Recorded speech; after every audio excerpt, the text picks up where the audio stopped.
অনেকের জন্য সময়টা একটু বেশি সময় হয়ে যাচ্ছে। এতদিন রানে না থাকার কথা। শান্ত আশা করছি যে কোনো সময় রানে চলে আসবে। আর সৌম্য আর লিটন দাস একদিন খেলে দিলি, ওই দিনটা কোন দিন সেটা হচ্ছে ইম্পর্টেন্ট, আমাদের এখনই দরকার।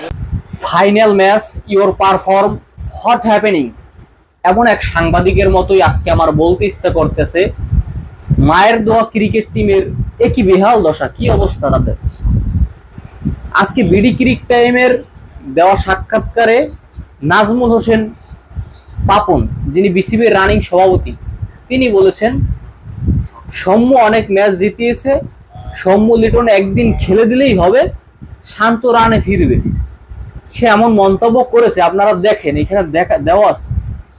আমি আজকে শুধু এই মন্তব্যের যে কমেন্টগুলো, মানুষের তো কিছু চাহিদা আছে না, মানুষ কি বলতে চায়, জনগণ কি বলতে চায়, আপনার ক্রিকেট বোর্ডটা তো